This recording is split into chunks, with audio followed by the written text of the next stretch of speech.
Kolleejjii Caayaa Barnoota.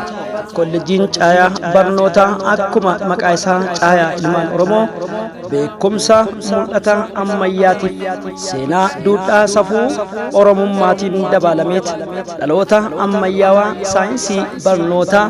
akkasumas mul'ataaf kaayyoo imala dinagdeedhaan dhaloota taliguu keessatti barnoota akaakuu 8 olii bilisaan dhaloota jireenya baqattummaa keessatti carraa barnootaa hin argatiniif koottaa yayyabaa dhandhama jijjiiramni guddaanii fi furtoon iccitii milkaa'inaa barnoota dhaloonni barate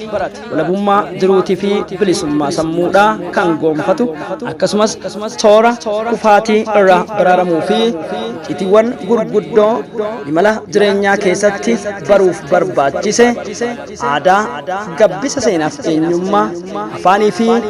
kana malees qorata diinagdeetiif qabiinsa diinagdee barnoota xiinsammuu yookiin saayikoolojii barnoota fayyaa kunis wantoowwan bu'uura dhibeewwan baayoloojikaalaa gurguddoo hedduu ta'anii fi gorsa tajaajila fayyaatii fi dawaalee kallattii sirrii dhibeewwaniif furmaata ta'anii fi rakkoowwan haguuggii diinagdeetii fi malleewwan qisaasummaa aadammalee jireenyaatiif jibbiinsa keessaa dhaloota baasuuf kinooti kolleejjiin keenya yoom kana qofa mana barnoota sadarkaa tokkoffaa kan caayaa qubee yookiin ardaa wixinee qubeetti kanneen qubee afaan Oromoo carraa barachuu hin argatin baa jedhaniit akkuma hayyichi jedhee dhandhamu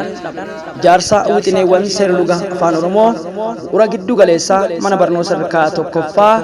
qubeewwan mandhee jechootaatii fi amma birsagootaaf caasluga afaaniif xiinqooqa dubbitti afaan ingiliffaatii fi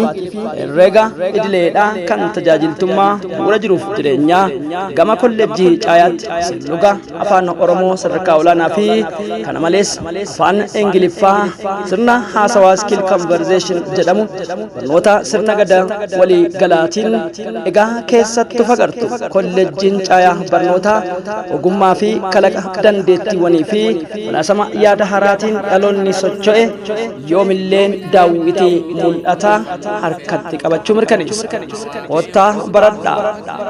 gaa waa hunda caalaa iccitiin milkaa'ina kennaa barnoota kolleejjii caayaa barnoota.